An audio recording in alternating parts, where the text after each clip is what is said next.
Celtic Ligers.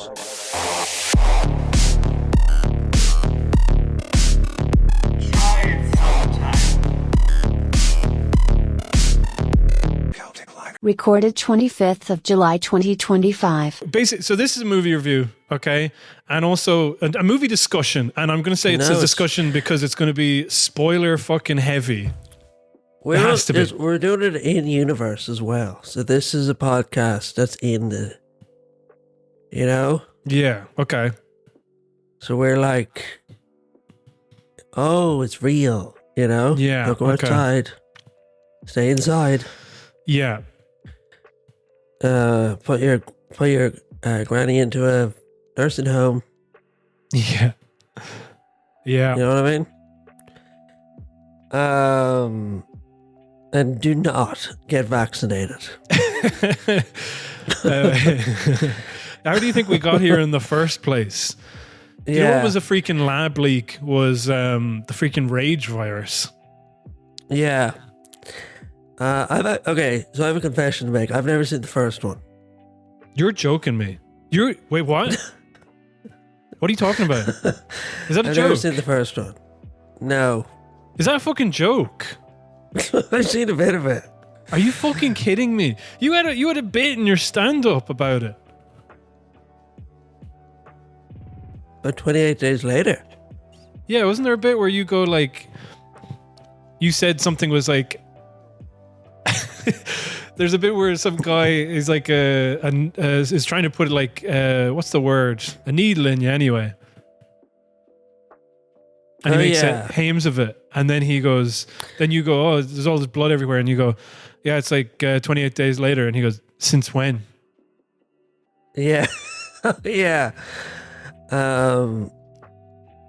I'm so surprised by that. I genuinely thought that they were like your favorite movies. That these were you loved the 28 series.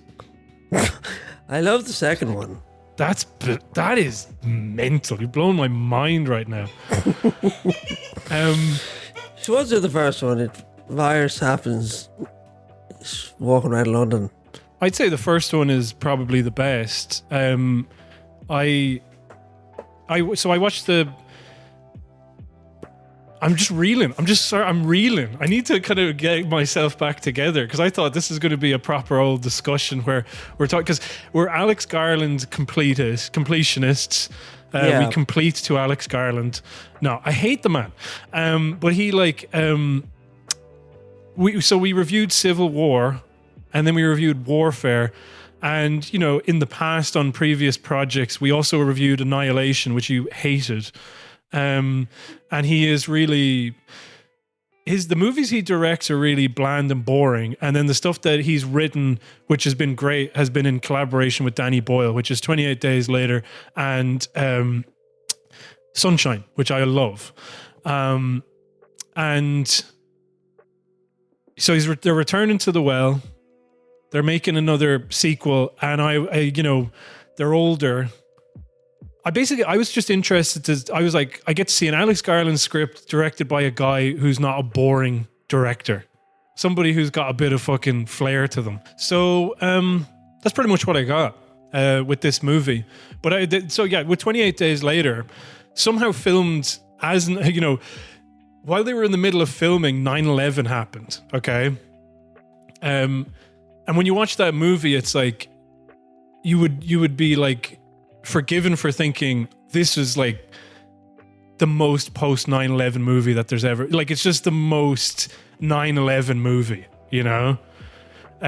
Yeah. And the look of it is fantastic. They use these mini DV tapes. Everything is just like, it's unapologetically ugly and rough and ready. Like, you're watching it and you feel like, I don't know, it's just very raw, the whole thing. And then, you know, the first part of the movie is they're in the city, they're trying to escape to go up north to where there's a military barracks. They get to the military barracks, then it becomes a different movie where like the military barracks are like, you know, all these boys, you know, these fucking, the soldiers are horrible rapists, okay? Yeah. They are disgusting, irredeemable pigs overseen by this guy who's like, well, boys will be boys and I need to let them off the chain to maintain discipline, you know? And it's kind of the age-old thing of like... boys will be boys. It's more like, you know, hey, I look at the zombies. And how does it end? I look at the zombies and I look at humans and I'm wondering what the freaking difference is, you know? And how does it end? Well, it ends by Does like... it cure it? They basically escape the barracks. Our trio... Spoilers. Yeah, it's going to be full of spoilers. The trio escape, and then the ending is that all of the infected just starve to death. Oh, yeah. So, and then 28 months later... Yeah. ...is a romp ride. This one is... I would say with Alex Garland, we would call him like a very much a Gen X filmmaker, you know? So like, or like the writing and stuff is very like, there's like, yeah, what if it was like a zombie movie and it's like about consumerism, man, and all this sort of shit, but it's happening in England, you know, this is part of the genre, you know, and he's exploring in very old England. And it happens in that sort of context. And then in this, because they wrote it pre 9/11, it's like, and the troops fucking suck, man, you know? And you're like, okay, cool. Yeah. Soldiers are awful. And then in, what was it, like 2006, they released 28 months later. Nothing to do with Alex Garland, so I shouldn't really even be giving him a hard time. I think he rewrote the script a bit. But it was written... I'm going to summarize this one. Okay. There's a guy who's married. And they're in a cottage. Yeah. Do you remember this bit? I watched it there like a few days ago. This bit I love. I love the first half of this movie. The second half, bit miss. And then the husband runs away. It's like that film Avalanche. What's it? Or Force Majeure. Yeah. Sorry, yeah. Avalanche. Force Majeure, as I call it. Mm. And then there's another out. Then all the zombies die. Yeah. And then there's another outbreak. No, but this is the crucial bit that could have made for very interesting. He kisses the wife. There's a bit you're missing, which is crucial. No, I guarantee you. Which is NATO and the Americans basically occupy London, you know? which would be like... That. When you see this, it's like, that would be such an interest, because at the start of the movie, you see like all these fucking dickhead Marines looking down like the scopes of rifles at people like changing or having sex. And they're like, yeah, fucking my ex-wife, ha ha ha. And I was like, this is great. I was like, why did I think this movie was only middling? Because like, I love Robert Carlyle. I love him abandoning his wife. I love the idea of like, you know, this one is set post-Iraq war and it's meant to be like the Brits get invaded by the United States. Like you can't, like there's so much potential there. And then at the halfway mark, they're like, yeah, fuck that. And they just, the rest of it is just like, running through London, being chased by zombies, and also the one good soldier who helps them out. You know? Do you remember he kisses his wife? Yeah. So she is the disease, but she is an asymptomatic carrier. Yes. And then he kisses her, and then he flips out. Oh, and he gets the disease, and basically does the worst thing you can do. Yeah. Kill someone. Yeah, crush somebody's head in his hands. Yeah. That looked fucking insanely good. I mean, the film, like, yeah. I think I for a long time thought that they didn't kind of follow on because the previous one was filmed in like mini DV, and I was like, oh, they just did a traditional film the next time. But actually, no, they shot on HDV, so it's still DV tapes, even though it doesn't look like it. But whatever. I mean, right. there's yeah. Why did I even bring that up? Forget I said anything. And then at the end, yeah, you hear France, and they're like, "Oh no, we've got the disease now." Yeah, because her son is an asymptomatic character character, a very carrier, but he's also a character in this movie, and he gets like ferried he gets flown out of the island on a helicopter, and then they have the shot of like France has fallen to the infected. Yeah. So you had 28 days later. Yeah. Which was good. And then you had 28 weeks later, which was great. And then all right, finally, after 28 years, 28 years, we have, in my opinion, the worst thing I've ever seen. Really? That's interesting. Yeah. Just garbage. You didn't like it? No, I hated it. That's so funny. Tell me more, please. Well, I can sound from the sound of your voice, I can tell you loved it. I wouldn't say I loved it, but like I was kind of explaining why I liked the previous movies, and I think it kind of fulfilled, the obligations of a franchise film, where it's like, this is what this series of films has in common. I think that they actually made some sort of social, they're trying to capture a vibe of a time, is what I mean, Yeah. First of all, they did the whole thing, it was like a shot on an iPhone. Yeah, it didn't look like it was shot on an iPhone at all. Well, I've read a bit about that, and apparently shot on an iPhone, it can be quite a broad statement. Exactly. Yeah. Like they souped up. It can really mean that, like, yeah, the iPhone is part of a much larger rig. Exactly. And it works as a sensor. Huge, the lenses are the crucial part, and then the lighting, and then they didn't even shoot an iPhone the entire time, and they used drones and cranes, and you're like, again, like that feels like going against the spirit of 28 Days Later, which like looks like CCTV footage.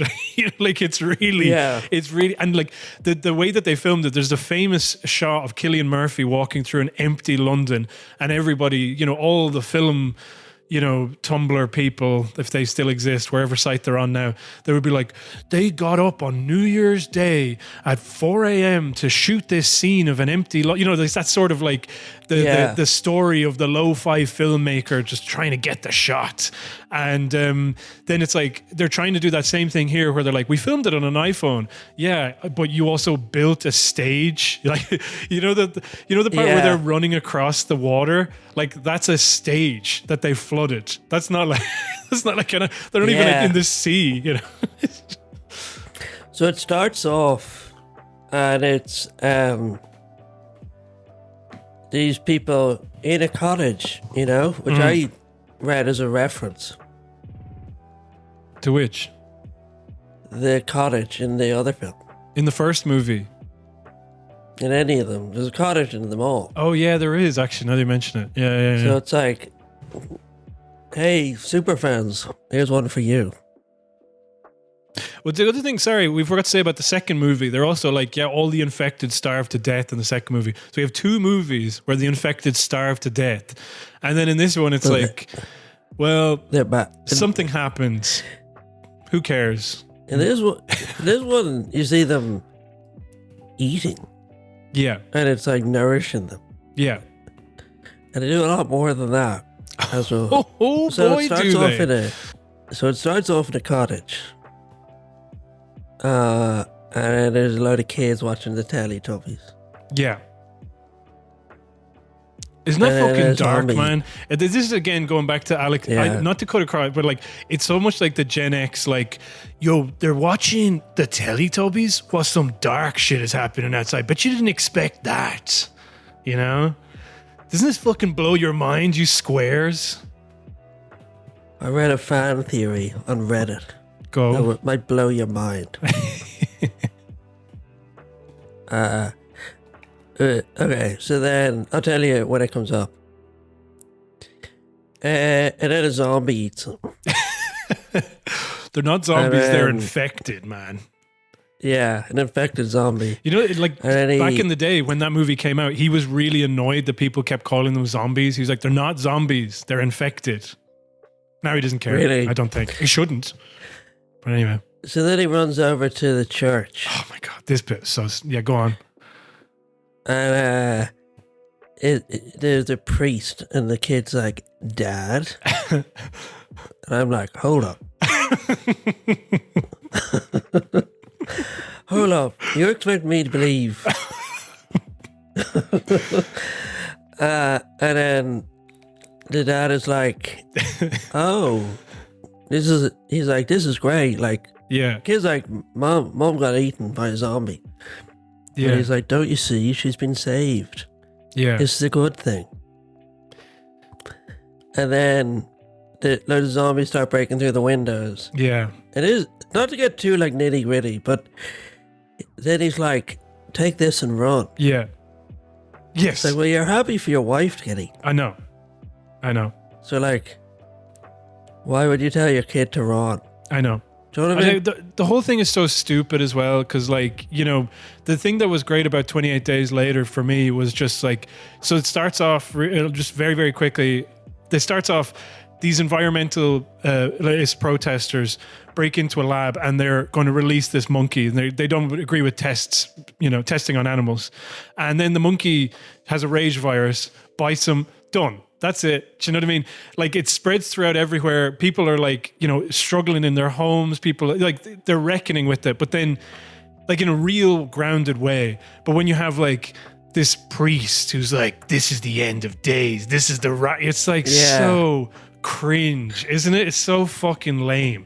And to come on the back of watching, oh, the kids are watching the Teletubbies, and then they get fucking eaten. Man, that's what it's like, man. You not understand? We put them in front of the TV, and it's like they're zombies, they're consumers, sort of. And you know what else is like that? Like religion, man. Religion, like with like evangelical religion from like the early 2000s, you know. And then, you know, the person who watches like Louis Theroux and like fucking. Well, I've lost the train of thought. But you know that it was so popular at the time. Yeah, I do. Louis Theroux heads over to America and is like, so why do you think it is that God hates fags? I was like, well, I just think that they're stupid and they're gay. And then it's like, that's what Americans are like. That's what you're like, the public. You know, like it's so so lame, you know. And then that's just the cold open. It's just so fucking, that part made me think like, oh, I don't think I'm in for a good time here. And then I turned around on the movie as it went on. But anyway. I was like, that sucks thematically, but I like the zombies. Oh yeah. You know what I mean? Yeah. But then that's sort of the last you see. I think that's the last you see of those style of zombies, really. Yeah, exactly. So then it cuts to the future. Yeah. And it's 28 years later, maybe. Yeah. Sometime later. Yeah. And it's on an island. Yeah. And there's a boy and his dad. Mm. And his mad old mum. He just won't get out of bed. Typical. Yeah. The mum got a hard going over in this one, I think. Yeah, totally. Yeah. I think the way that the movie ended up panning out, it was like, I'm going to need to have seen a bit more of that mum and also a bit more nuance to her. I think, you know, she was given a raw deal. You know. So she was laying in bed the whole time, doing nothing, while the dad slaves. Yeah, kind of like a hunter-gatherer, sort of. Yeah, he's cooking breakfast and he brings it up and he's like crying and stuff. Because his life's hard and she's just... No, he's not crying, he's a fucking man. He didn't cry. He's staying strong for the kid. Yeah, he punches the wall, I suppose. He did punch the wall, yeah. And then... Yeah, she's something wrong with her memory. And he's like, I gotta bring... There's a whole thing of like, it's his day. We're gonna bring him somewhere. We're gonna do something, yeah. She was like, are you going to school? And the dad's like, we talked about this. He's doing the thing today. Yeah. And she's like, what? You're doing What so the like, hell? and I'm not even joking. You're doing such a good job explaining this movie. It's so fun. Like, we're doing The Thing today, and it's meant to be you there, the audience member, the fool. You're sitting there, but what thing? What's happening? What's Yeah. going on? But if you're like Yeah. trained in like these movies, like the second that he said he's going to do the thing, I was like, oh, I guess he's going to go to the mainland and it's like a rite of passage that he has to kill a zombie. Like, I just Yeah. knew immediately that that's what that was. Like if this was your first film, it would be suspenseful. But if you've seen another film, you're like, Yeah. I guess he's going to be a man today. Yeah, exactly. If I'm 100% honest, I feel like Alex Garland watched Game of Thrones Mm. in between these two films, Yeah. and he was inspired by it. Well, when it started, and it's like, you're like, oh, he's a little young. He should be 14, but he's 12, and it's like, he's old enough. He has to learn sometimes. So there's like, okay, he's heading out there. But it just reminded me of like, you remember that slew of movies, TV shows, video games, where it'd be like the kind of grizzled older man who ends up being kind of partnered with the kid, and they head out into like dystopian wasteland that's like Western themed in many ways. Actually, maybe you know? not even. I shouldn't have said I shouldn't have said Game of The Last of Us. Last of Us, God of War, Yeah, X-Men. You know, the one Logan, the one with yeah. There was another movie as well. There's so many examples of this where it's like the kid and the adult or like The Road. But that, I don't want to be too. The Road was kind of better than the things that I listed off there. But like, it just became, you know, where these guys, they're like, like particularly with video games, it'd be like, yeah, I'm really mad into science fiction. I love 2001: A Space Odyssey. And you're like, oh, really? I can, you know, where the guys who are like, I'm a big film guy, and they've watched like the films that are posters in every dorm room across the, you know, there's like, and all of their stuff is just remaking that shit again and again, you know? So then they go out, and there's these rules which they just like explain. Yeah. Like there's literally bits where his leader woman is like, "Tell me the rules again." He's like, "We have to be back, and you know we gotta." Yeah. You know, no one's gonna come and save me. And then as they're walking across this like causeway, and the dad is like, "Tell me about the causeway." Oh my God, yeah. And he's like, "It covers up a high tide, so and it's 12 hours in between." And Yeah. he's like, "And then what happens? Can you walk across it when the water is up?" And he's like, "No, you gotta wait." It's like, Yeah. there's got to be a better way of, you know, just recite. I suppose for reciting that, you know. I mean, like, you know, you can be like, well, you know, he's taking his kid out. It's a rite of passage. You know, you talk about it makes sense, but you're right. It's like maybe there's like a line of maybe what you do is like his boots are sloshing through it, and he's like, oh, maybe we should have waited an hour. The tide would be a bit lower, you know. Yeah. But, you know, we need to get over there and get back. You know, you don't want to be stuck on the mainland when the tide's up. You know, something like that. Yeah. They were really just reciting a lot, you know. Yeah. What I liked about this bit, so when they're on the mainland, they're going like, it's like they're looking for supplies and killing zombies. Yeah. The dad turned into a real psycho. Yeah. Which I really liked. Like there was, you know, he's like sort of a caring dad, but like tough, you know. But when they're hunting, he's like real creepy to me. Yeah. Like when he's like, go and kill him, and then he goes like, fucking look at the blood coming out of him, and he's like dancing for the thing. Or there's a bit where he's like, he's talking about the decomposing bodies, and he's like, you know, you get a sense of the smell, and I sort of like it. Yeah. Like he's really loves killing zombies. Like, yeah, like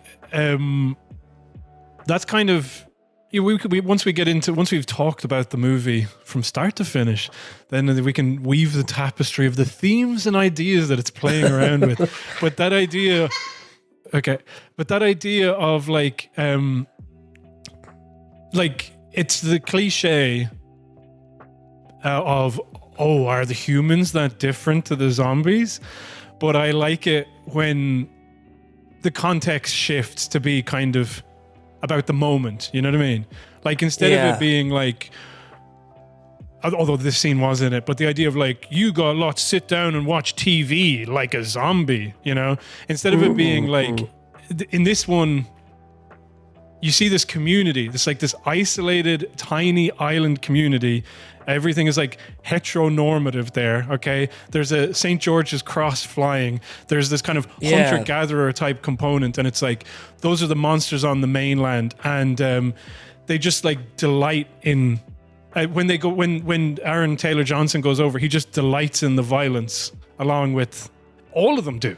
All of them who are on this island who have like lived through it are just like, they love violence. They love like fucking, you know what I mean? Like, and there's something very carnal and primal about it. And I thought that was interesting, given like this sort of current moment of like this, you know, like I don't want to say Brexit, but like that kind of like little Englander mentality and the retreating in, and the kind of fascism that's implied, the sort of violence, you know, and the kind of religiosity component, you know, because back there, like, you know, when they're setting up for them to come back from the mainland as the rite of passage, they have this like welcome home party, and then in the middle of it, they just have this disgusting bloodied model. Do you remember? Like, it's like and there's like a slogan, there's like a tapestry that they've made, which looks like it's from the Middle Ages, but it's clearly made within the past few years, because it's like, they go to the mainland together, we must, or something like that, you know? Isn't there something very like, do you remember during COVID when all of them gathered and sang, "We'll meet again," you know?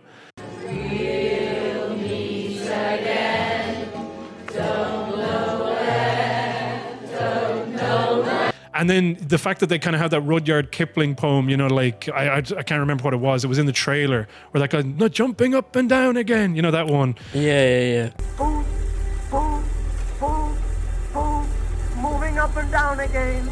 There's no discharge in the wall. And they keep cutting between the troops, and it's this kind of like, you know, almost at the heart of Britain is this kind of like really grim militarism. And kind of, it's just very unpleasant. But anyway, I digress. What was the point? Yeah. You have these collages of, it's like World War One. Yeah. And then like some recreation of like, I don't know, the Battle of Agincourt or something like that. One of those Norman battles. That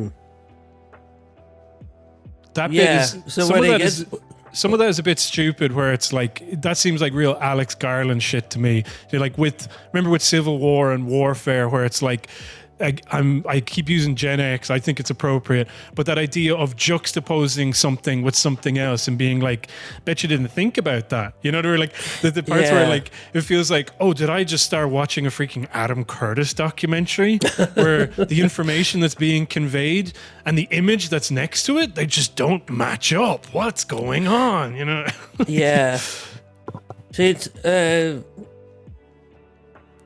like, I like your analysis of the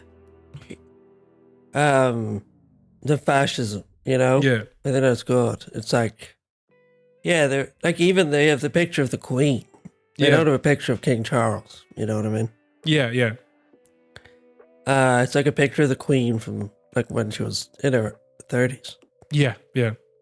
And then when they get back after the hunting, they have this like insane like party that's just like something out of Vikings or something like that. Yeah, but it's a shot in the same frenzied way that you see in all of these zombie attacks, and it's as unpleasant.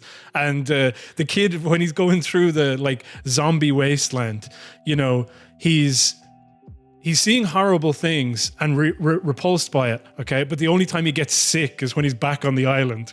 There's this sort of My problem, though, is that if the zombies weren't zombies, I think it was a good metaphor. You know what I mean? Yeah. But the zombies are zombies. Yeah. So, like, if you were like, this is about Brexit's reaction to multiculturalism, You know? It's like, well, Muslims aren't zombies. You know what I mean? No, that wasn't. I didn't think that. I thought it was that they're the same group of people. Do you know what I mean? As in the infected and the people are the same. Right. There's not like two opposing sides. It's just that they're treating it like, we are different. We're not.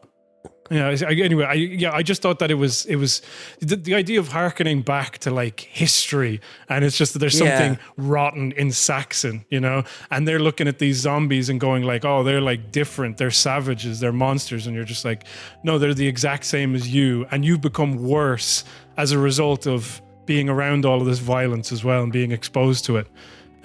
Yeah, I do think that bad as they are, the English are better than zombies. But this movie asks, are they? Yeah. No, it's more I just was kind of, the first one I think is that kind of DV camera footage and the kind of loneliness of it.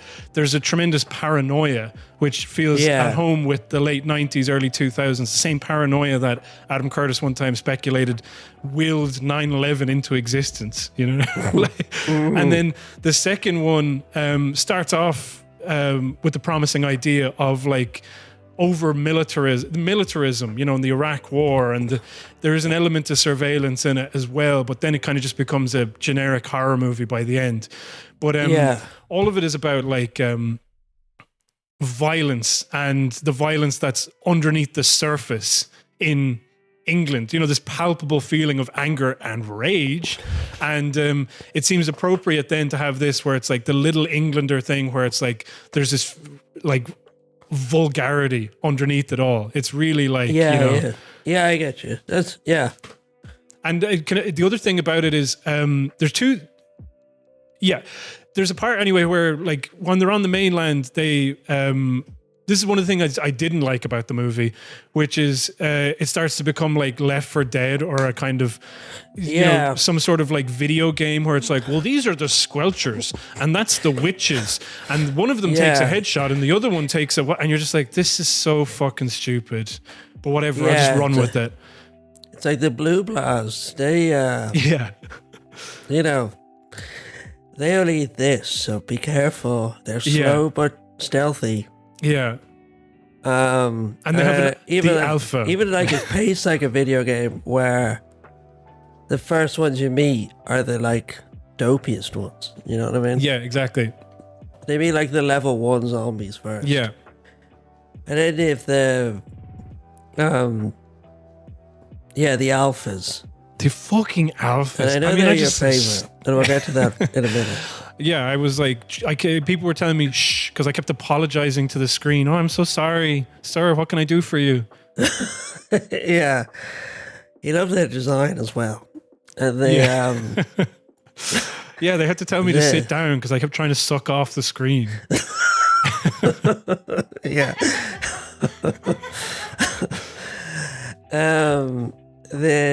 You have the alpha. And they're like smart.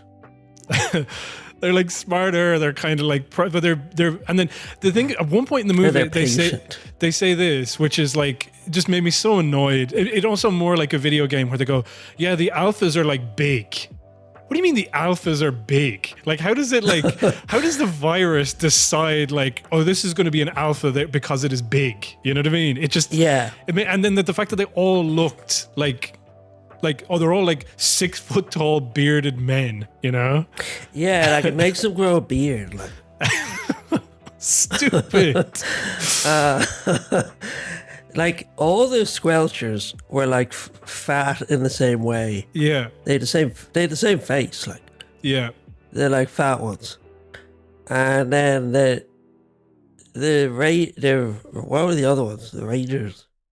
Oh, who knows? They didn't all have names, but like just the idea of like the sheeple, the alphas, and the squelchers, which are the ones who eat the worms and somehow are like fucking obese. It's like the squelchers loved worms.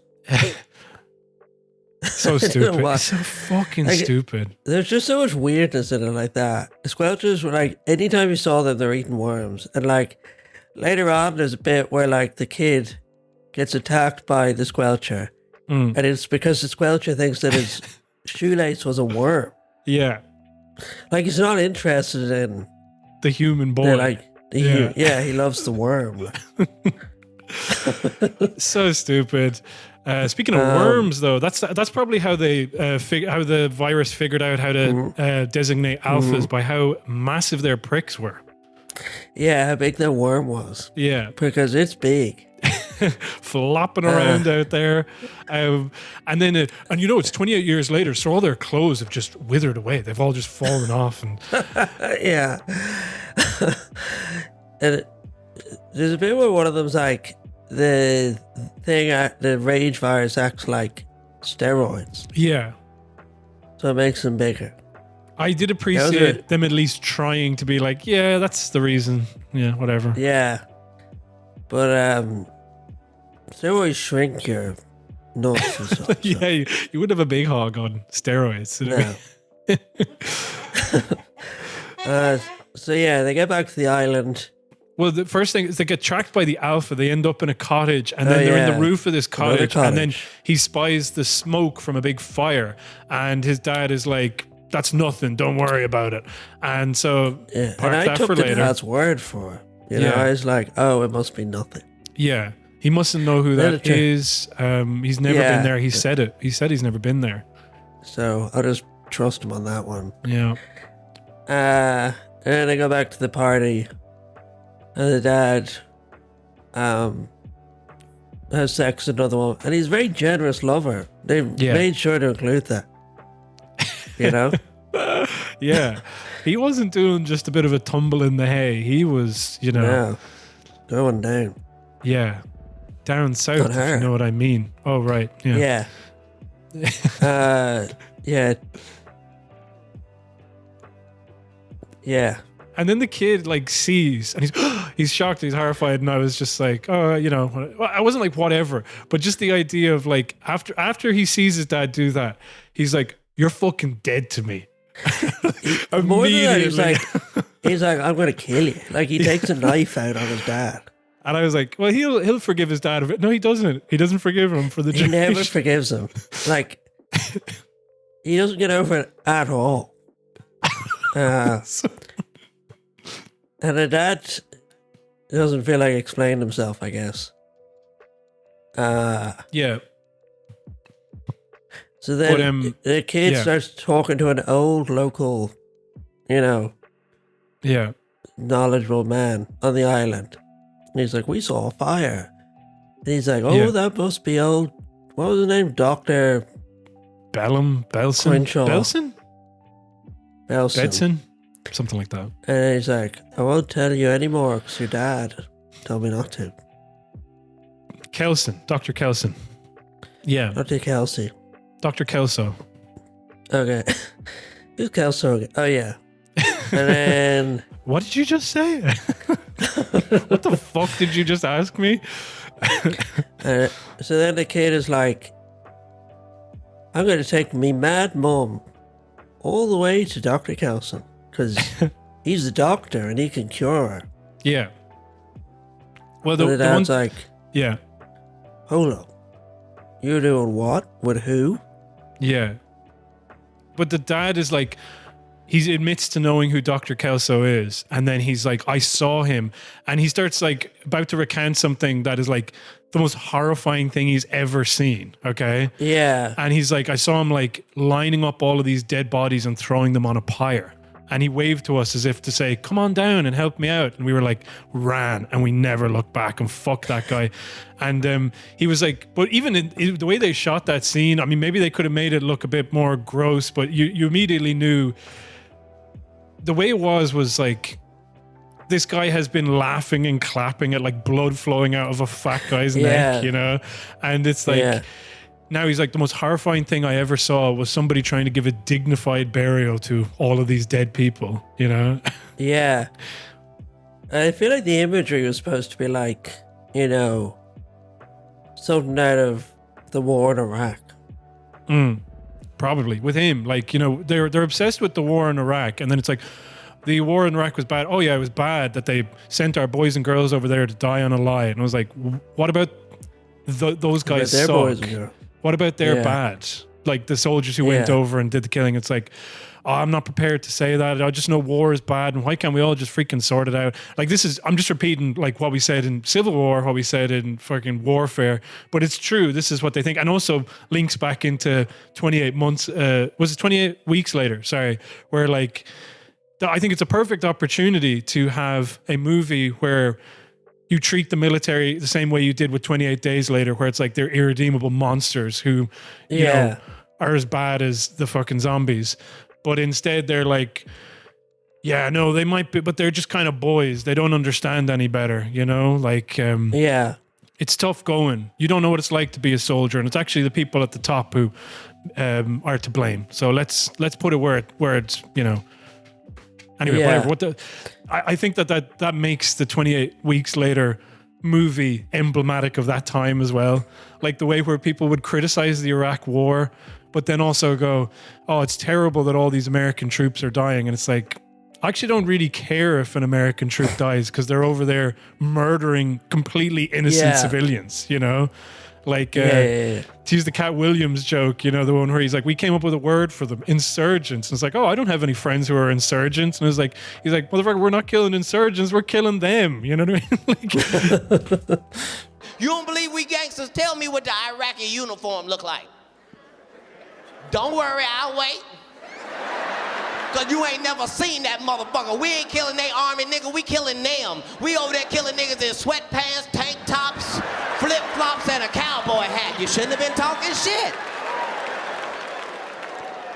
Our government pimps, they get on the news, they act like we ain't even over there killing real people. They don't never get on the news and say today we killed 4 men, 3 women, and 2 children. They use a word niggas can't readily identify. Today we killed a group of insurgents. Niggas be at the house like, I don't even know no motherfucking insurgents. You can kill all them motherfuckers. I don't have not one insurgent friend. there's this weird like bloodless version of the war where it's like, you know, the troops were actually honorable because they were just carrying out orders and they really didn't want to be killing all these people. And it's like, well, the end result is the same. So who cares how they fucking felt about it, you know? Yeah. Anyway, all that to say, what was that? What was the the Iraq War kind of imagery that Garland sort of dines out on, but like there's always a step that he will not take, and it's never to challenge the whole sort of apparatus of violence and the military and the kind of mindset behind that. Like when those guys, they're just jocular. They're not like, you know, horrible. But the thing that's maddening about it is we know that he's capable of criticizing the military because of 28 Days Later. But post-Iraq War, it's like that just kind of rewired he him, wasn't, you know? Oh, yeah. But even as a plot point, it doesn't make sense that this is the most horrifying thing they've ever seen in their life. Yeah, exactly. I mean, it makes sense insofar as you're looking at these people who are like relish violence and are basically like becoming evil and corrupt and conservative and disgusting, okay? That when they see something like that, it horrifies them. Do you know what I mean? Like, yeah, they're like, I'm having a normal reaction to all of this violence, which is laughing at it. This guy is having an abnormal reaction where he's trying to burn the dead, you know? Yeah. But I guess I just don't think the Islanders, they're becoming conservative, but I don't think they're becoming evil. I think that's implied by the way that they film it and the kind of like the idea that the women stay at home and the men go out and forage and all this sort of stuff. And, you know. Yeah. Like I say, I don't think that. I think you're right. He's trying to imply that, but they never do anything evil. Well, to have a rite of passage where you have to go to the mainland and kill a zombie, okay? Yeah. And then they celebrate it, and then they come back and they're relishing it, and they're telling all these stories, and like they're all laughing at the idea of this like guy's getting his neck blasted off. Like, yeah, it's not, but it's not a guy; it's a zombie. I know, but it's like a pitiable creature. Do you know what I mean? It's like, but it will eat you. I know, but it's just like you don't need to celebrate it. It's this thing where it's like this is a human who's been like affected by this, you know. Well, I just think it's one of the, and it's a. inconsistency. Like later on, you see the doctor, Yeah. and he's like, he meets one. Yeah. Will I just jump to this bit, or we keep going? What's the next bit? So They go to the mainland with his mad old mum. Yeah, because they find out there's a GP on the mainland and his mother is sick. She might die. So he's like, I'm going to go off and bring my mother to her and fuck my father. I don't want to see that guy again. Yeah. And then they go to the mainland, and then you see this. It's there that it cuts to a load of soldiers in the sewers or something. Yeah. Bizarre. And they get annihilated, and one of them gets his head ripped off by an alpha. And then they're walking, the mad old mum and the little boy are walking, and they spot somewhere. They go inside, but oh no, it's a petrol station. Yeah. You know this bit? Yeah, I remember. I remembered in The Last Man on Earth. Like, this is really nitpicking, but that gas basically becomes inert after a certain point, so it can't be like, or something happens where you can't.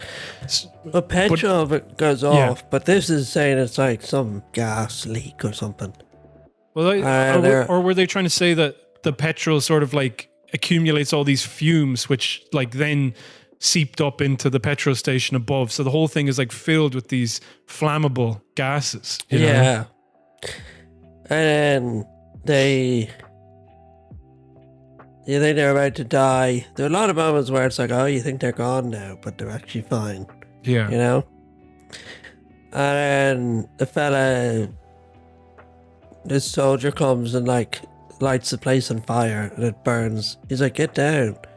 And they jump down on the ground, and then the whole place lights up. And then they leave and they make friends with the soldier, who's a Swedish guy. And I was also interested in, like, you know, I like zombie movies when there's a sort of real, like in the Day of the Dead, they're in like a shopping mall and there's like a zombie who's a nun who's walking around. There's a zombie who's like a clown or something, you know. I like the idea of, like, you know, our world is devastated and people are living in the remains of it. I'm never a big fan of, like, in the far off future, we've learned to coexist with the zombies. You know what I mean? Like, like it just turns into Reddit territory there, doesn't it? Where it's like, if the zombie apocalypse happened, then I'd climb into the attic and I'd pull up the ladder so they wouldn't be able to get there. You know, I'd have enough supplies and electricity, and then of course I'd use a bow and arrow because bullets are unreliable. You know, you're just like, It also completely displaces, like, 28 days later happens in London, so it's 28 weeks later. So it's like freaky to see. Whereas this one happens just in a load of fields. Yeah. And there's no sense of real geography to it. Yeah, yeah. You know? So, you know, it... And then, like you say, none of the zombies seem in any way real. Like, they're not. They have no human characteristics. Yeah, and it's stupid. It's no personality, like.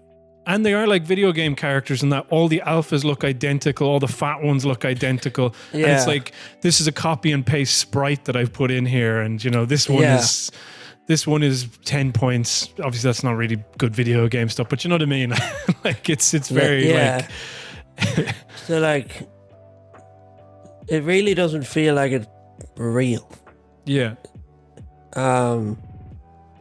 So then they make friends with the soldier. Oh yeah, but that's what I wanted to say, is that the soldier is like Swedish, and accidentally they've ended up on, you know, in the UK, and now he's like, I guess I'm fucking stuck here because this place is quarantined. You know. The previous movies established that, like, the infected die after they starve to death. And then this movie goes, forget what those two other movies said. Now they evolve, I guess, and something to do with steroids. And I think the implication as well is that their clothes didn't wither away. They've, like, torn them off because they've become some other primal sort of creature group. But anyway, when this Swedish guy comes in, I did find it interesting that, you know, you have this little boy and then his dad is like, you know, oh, you're going to be tough and we're going to take you to the mainland, you know. And so they have him there. That's that man, okay? And then they have this other guy who's like, he's almost like a men's rights activist sort of guy, because like they don't overdo it, but there's a bit where he says, I've got Viking blood, you know?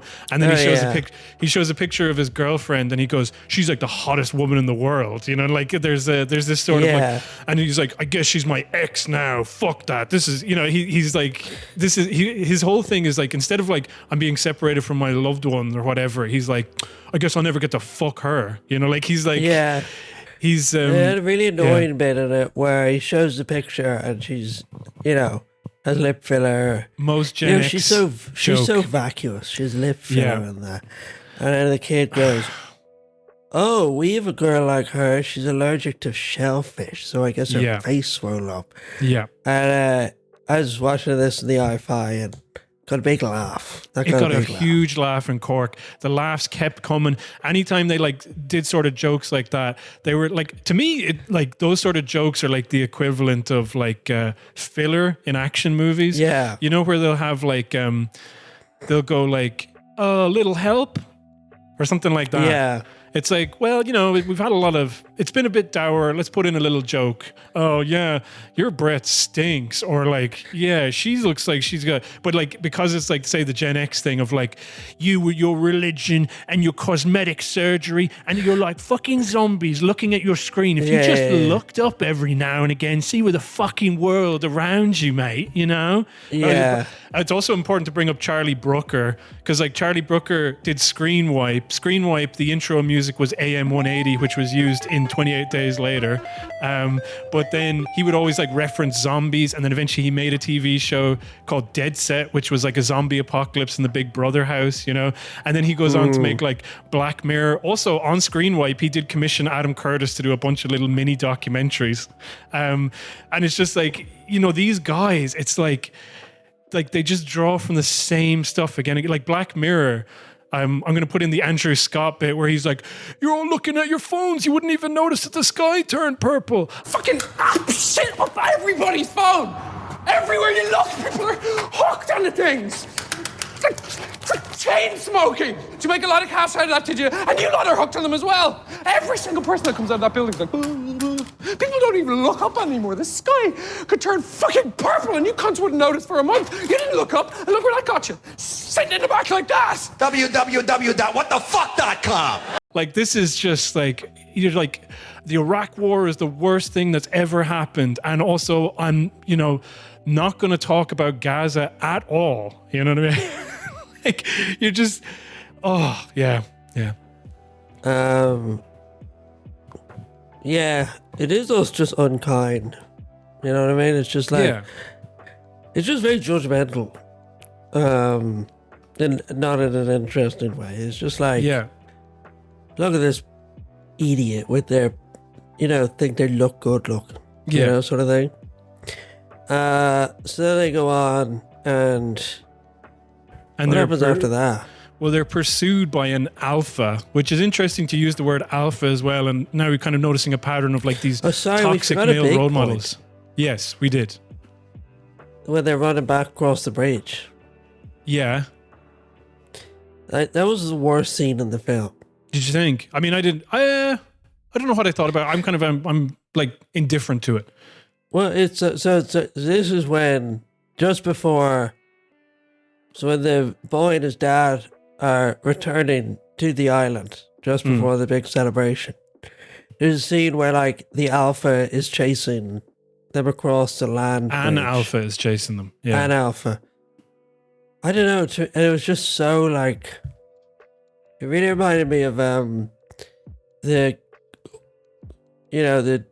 White Walkers from Game of Thrones. It was just such a like, so funny. Yeah. Completely, I don't know what the word is, but like non-geographical. Do you know what I mean? Like, you're like, what world are we in? Where there's this like purple sky, and they're running across this like, no, you're absolutely right. Yeah. Like land bridge thing that you can't see. It just didn't look like anywhere in the real world.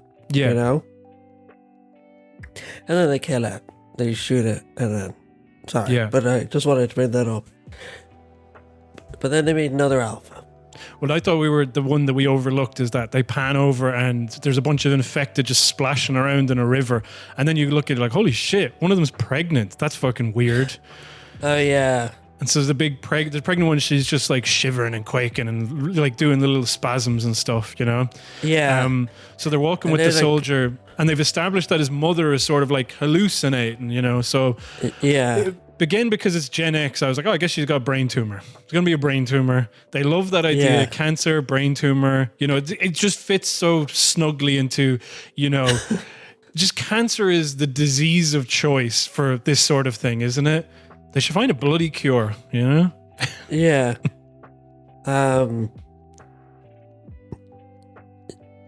So then they get chased by an alpha. No, well, they go. So what happens is they, the mother is like hallucinating and wandering off. She hears some screaming coming from inside a train. She goes into the train and there's an infected in the train who's giving birth. And so she presents her hands to her and kind of this sort of like, you know, she's kind of out of it. But also like she's somehow, because they're both women, they're both mothers, they're on a sort of like, they're able to kind of understand each other from across this divide. So she puts out her hands and they both clasp hands and they're kind of, maybe this is the way it happened in the past. You know, she's standing up and they're both like pressing their hands together and the baby is being born. And then everybody in the cinema was just like, oh God. I could hear it. There's a guy next to me and he's just like, fuck this, you know, just like in his chair. And so the baby comes out and the baby's like not infected. And but then the mother flicks back into rage mode. She lunges at the mother. She lunges at, you know, brain tumor mammy. And then the Swedish guy guns her down. And he's like, put the baby on the ground, we're going to shoot it. And then he calls it a zombie baby, which I thought was very funny because they explicitly try to not say the word zombie, as far as I'm aware. And then, so he calls it a zombie baby. And then like a second later, the alpha like reaches down and tears his head clean off, you know? And so I thought that was meant to be like, that's what you get for calling it a fucking zombie. You get your head torn off. So then they grab the baby and they start running. Yeah. And they're running away from the alpha. And then, oh no, the alpha's got them cornered. There's a number of incidents in the movie where it's like, oh no, how are they going to get out of this one? Something happens. Some intervention happens. Yeah. The first one was like, oh no, the big Gorper's going to eat the boy who's asleep in the chapel, you know? Yeah. And then, oh no, somebody bashed its head in somehow. And then it turns out it's like his mother, but she doesn't remember it because she was in some sort of fugue state as a result of her tumor. And she never does it again. No. And then the second thing that happens is, oh no, they're trapped in a petrol station surrounded by zombies. What's going to happen? A soldier comes in, I guess. Where's the soldier from? He got like trapped on the island. Anyway. And so then the next one is like, oh no, the alpha's going to get them. What happens now? Oh, Ray Fine, who plays Dr. Kelso, shoots a dart with morphine or some sort of tranquilizer at it. And it's like, oh, it's a fast. And he makes sure to tell us very like, oh, it's a very fast acting sedative. Yeah. I love that. Of just like this thing with like steroids pumping through. It's like the steroids that have, you know, infused in it that have made it like, it's like, you know, despite all the laws of nature, have given him a massive hog, and he's like hulking mass of muscle, and it's like, oh, it's because his heart is beating so fast that I guess the morphine goes around his system, and he's whatever. Yeah. And then this is sort of why doesn't he kill it? Yeah, I don't get that really. Like, he's sort of a pacifist. Like, this is a thing that's guaranteed to come back and kill you. Like, it's smarter and it's stronger. You know what I mean? Yeah. Like, it's gonna kill you. And he's just like, there's like, we better get out of here before it wakes up. Well, I think it's because he values like human life and the dignity of human life, even if, because there's a bit where they're walking into the next thing that happens is he's created a bone temple. So there's like he's also he's orange. He's orange because he's covered in iodine. Yeah. So he looks insane. Yeah, and he's like, "Here's my my bone temple."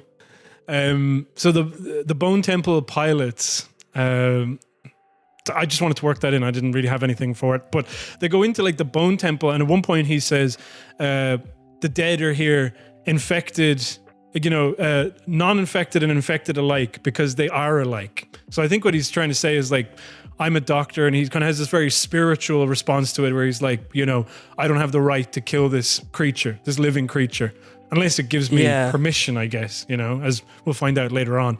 But there's a kind of sweetness to him, and there's a sort of like, he's a very, he's just thinking about life and death, and he's very contemplative and kind of, it's meant to act as a contrast to like the island mentality. No, fuck them, kill them, okay?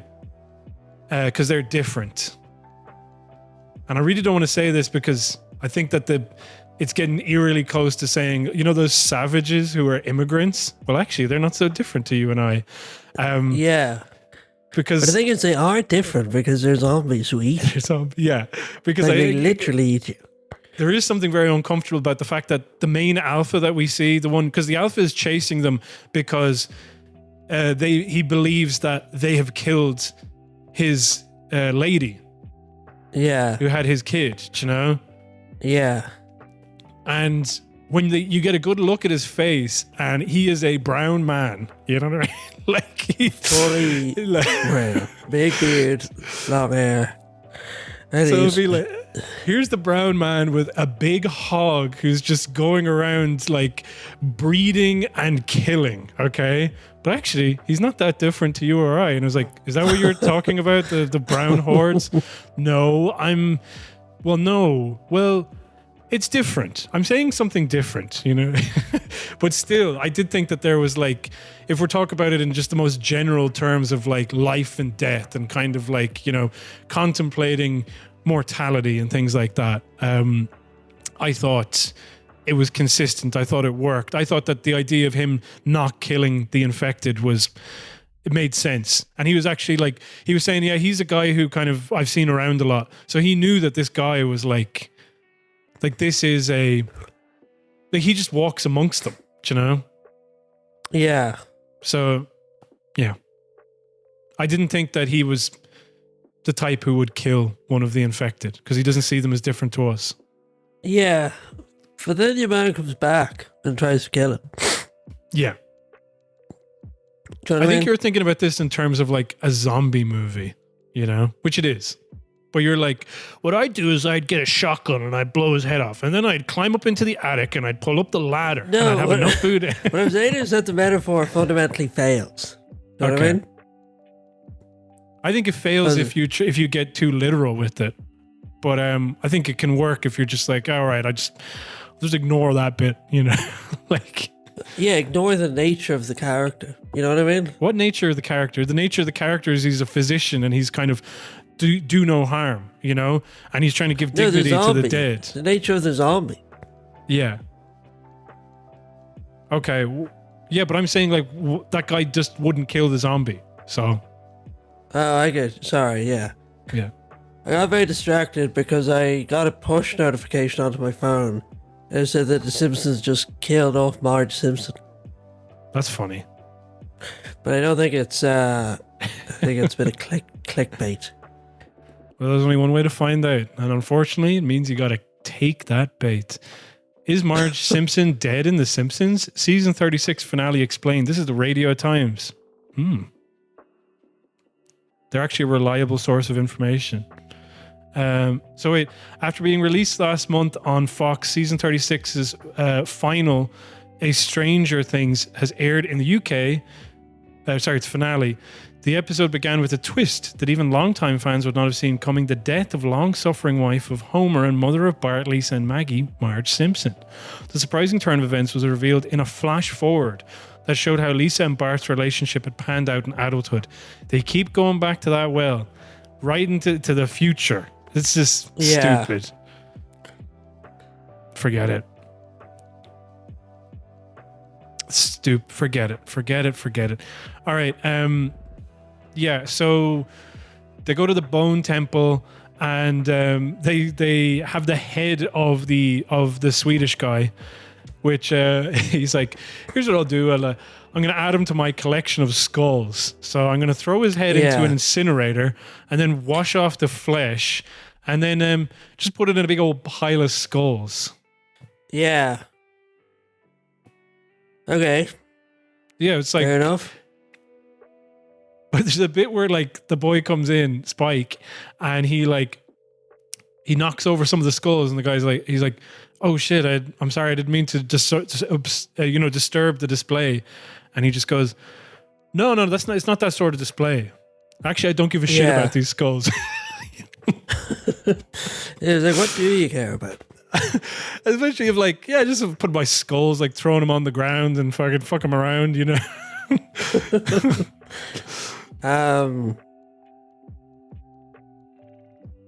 So then he's like, take a look at me old mum. Yeah. And then the guy's like, all right. Yee. Brain cancer. Yeah. Yikes. Okay. Brain cancer. That's a yikes from me, dog. And then he goes, brain cancer. And then the little boy's like, I don't know what that is. He kind of didn't seem to know what cancer was. The boy doesn't know what anything is. I know, but like cancer, I feel like he's like, I don't know what an iPhone is. Yeah, it makes sense. I don't know what like a Teletubby is. And I'm like, yeah, I guess that sort of makes sense. And he goes, I don't know what cancer is. Like, okay, now you're pushing credulity here. You know?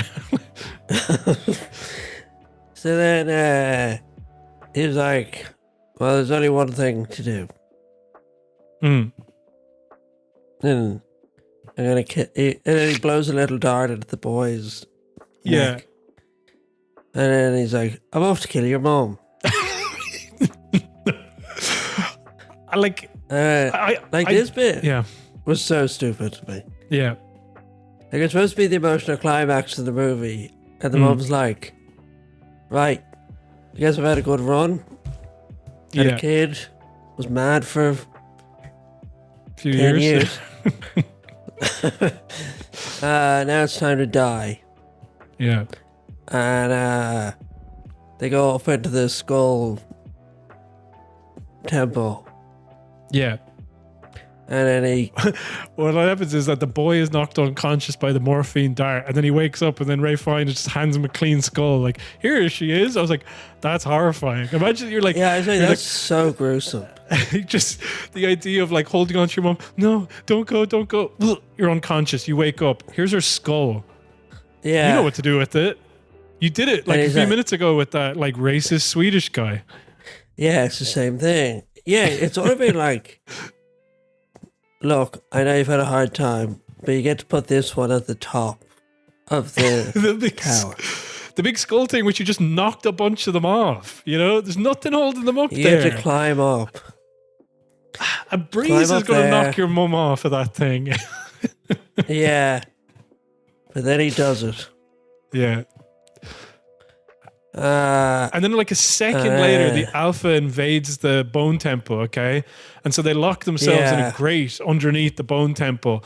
And the Alpha runs in and he's just knocking over all the fucking bones. And I don't know if you were the same, but I was like, oh, you were like doing that careful, like, oh, no, don't get too close to that because his mum's skull is going to fall off the top of that thing.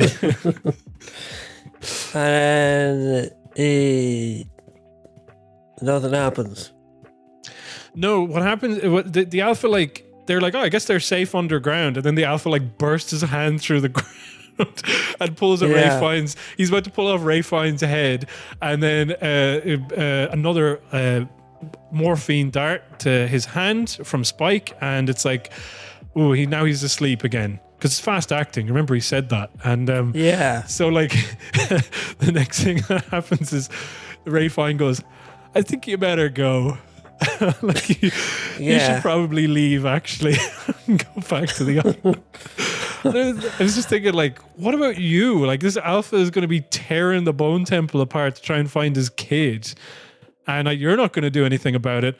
And maybe the Alpha will follow him back to the island, and like, what's going to happen at the island? I mean, the Alpha's not taken care of or anything, you know.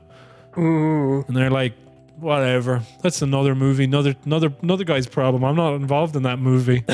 You know. So then the kid leaves a note for his dad. And he's like, peace out.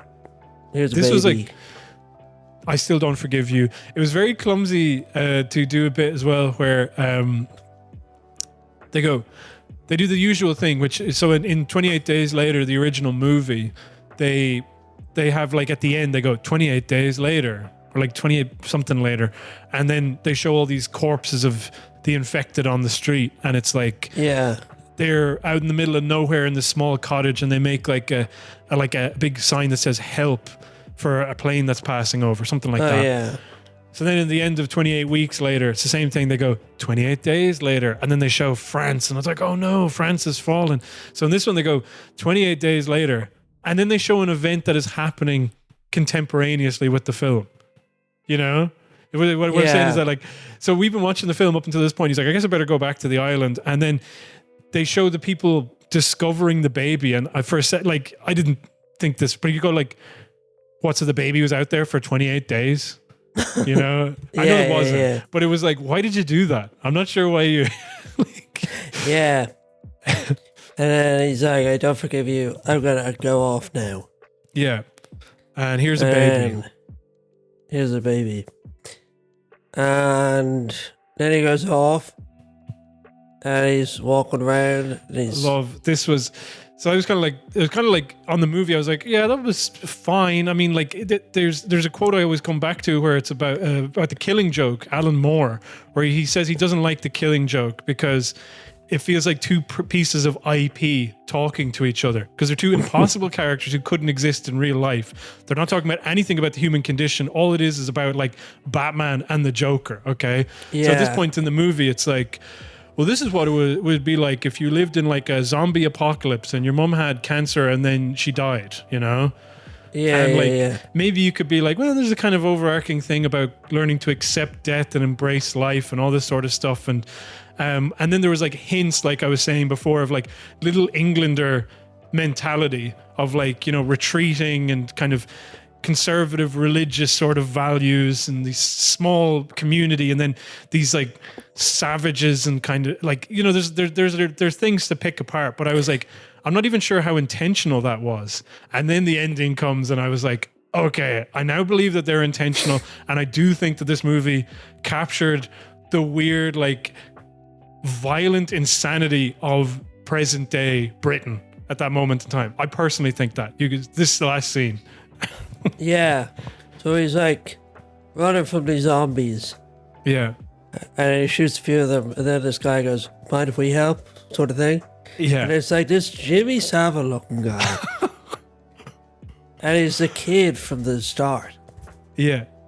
I like insane, like, so mind-boggling. So you have this thing where it's like, first of all, throughout this movie, there was like, they come into a house at one point and there's like a corpse hanging upside down, and it's somebody who's been tortured, and they've had Jimmy carved into their body. Okay. Yeah. And then they'll be walking around in a landscape, and it's like, God sees you, Jimmy sees you, like, or something like that. There was like, you keep seeing the word Jimmy throughout the whole thing. Yeah. So then you see this guy, and he's standing at the top of like this barricade, and he goes, do you need some help? And I was like, he looks so weird.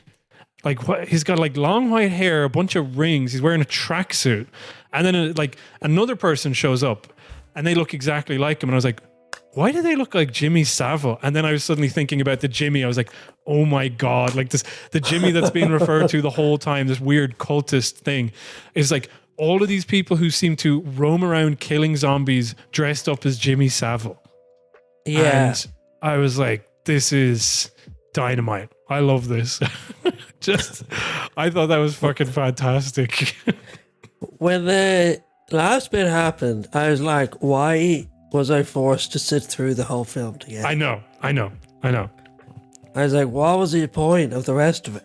Where finally we have these like Jimmy Savile guys who are also the colour of the Teletubbies. Yeah.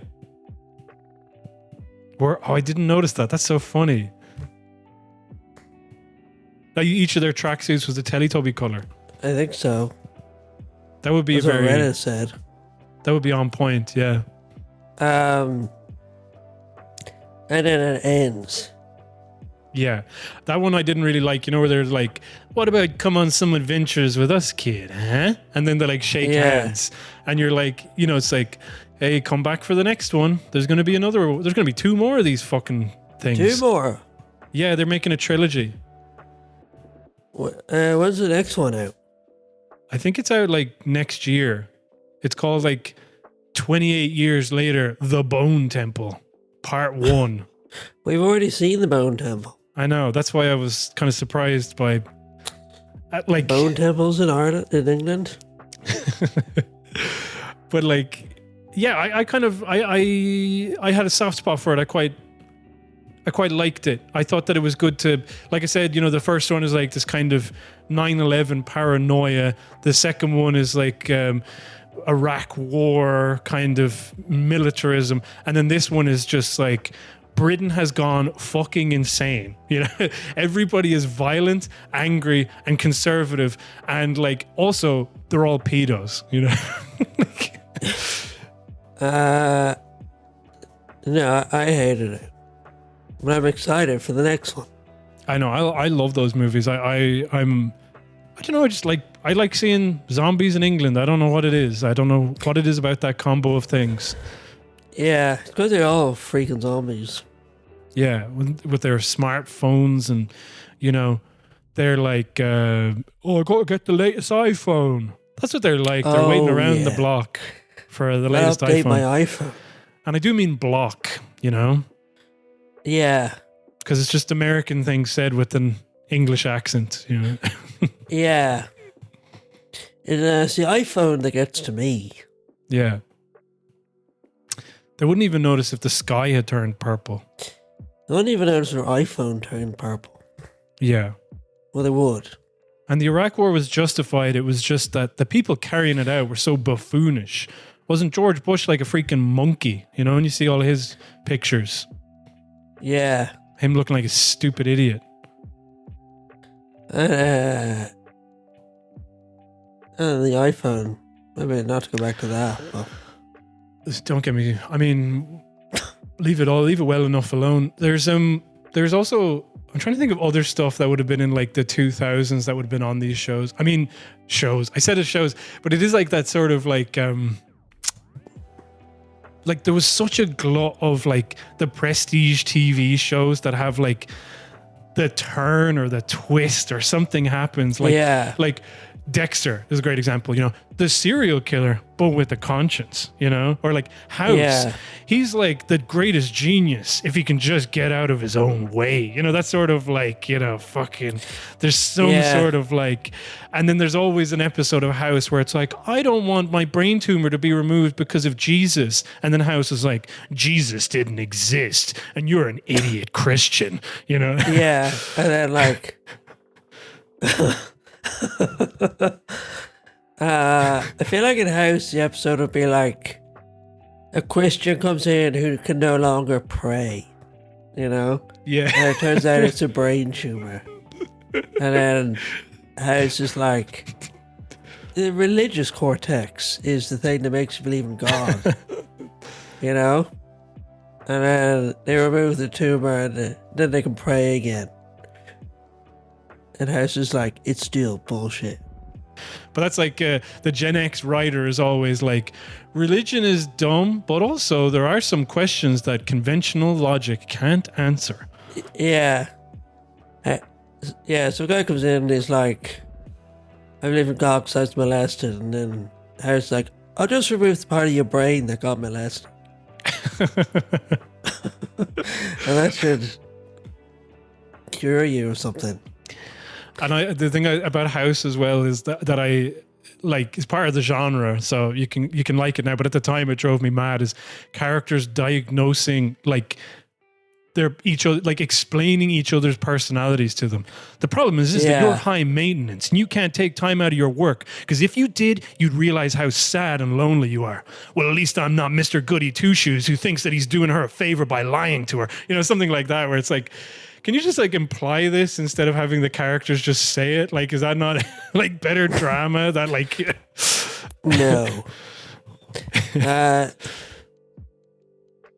So yeah, I like the bit where it went psychedelic and you have Jimmy Savile ninjas.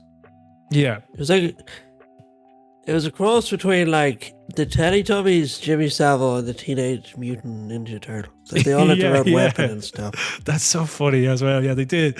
And they had like, one of them had like barbed wire that they wrapped around the zombie's neck and like tore off its head, you know? Yeah. Can the zombies feel pain? I'm sure they can, yeah. I don't know. Yeah, because like in the other movies, they were like, oh, they're infected. And they really do look like people who are like have a virus or something, do you know? Yeah. Maybe they don't. Maybe that's actually a lie. But like in this one, they looked the most zombie they've ever looked, do you know? Yeah. Like they had rotting bodies, that they were corpses that were somehow alive. When that's not what they are. They're supposed to be human beings infected with the virus that just makes them uncontrollably angry, do you know? Yeah. And they like lose a lot of their blood and die. You read the comics, the add-in comics. Well, I started reading it, but like it was the type of stuff that I hate, where it's like lore, like unnecessary lore, where it's like the guy who worked on the rage virus, he's like, I found the most insane, angry criminal, and I was using his blood, and that's how I came up with the freaking rage virus. You know, like you're like, this is so stupid, you know? Yeah. I mixed the blood of a woman with bipolar disorder. With a monkey, with a chimp. Yeah. With a criminal monkey. Yeah. And this is what happened. He was like tearing off people's faces and eating them, and not because he was cornered, because he just freaking liked it. So that was that film. That was that movie, yeah. That was my thoughts on it. I think it's a worthy addition, which is going to be probably undermined by all the subsequent sequels, but whatever. I think it might be the opposite. I'm looking forward to the sequel. If we're gonna get a band of roaming Jimmy Saviles, then yeah, I would love that. But like, yeah, what they're saying about this movie, they're like, Cillian Murphy's going to be back in the next one. I was like, I would hate that. I don't want to. I hate that. I hate like the kind of. Sorry, each one of these movies just being three distinct stories that are happening in the same world. I like that. I don't want to see what the fuck is happening with Cillian Murphy. That would just be exhausting. Yeah. Another great Gen X thing is to do like, you know, the environmentalists, like these well-meaning hippies. Yeah.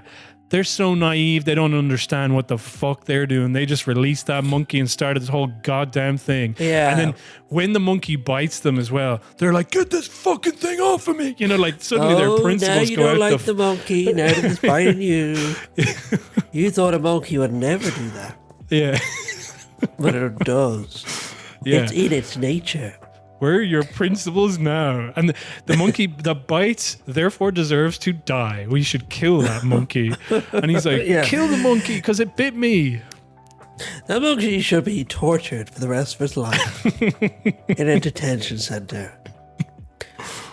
Now, I hope we meet the monkey and it's grizzled. It has one eye, you know? Yeah.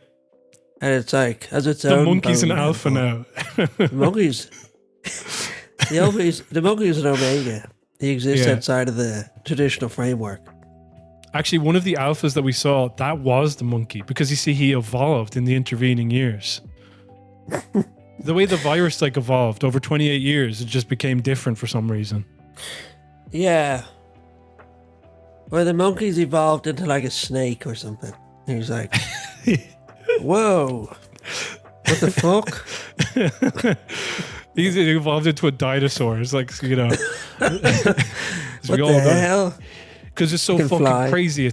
What happens with the rage virus is it makes you go backwards. So you're turning into a dinosaur. It's like, but dinosaurs were never human. Evolution, man. Like, we all evolved from dinosaurs, and you just got to get with it.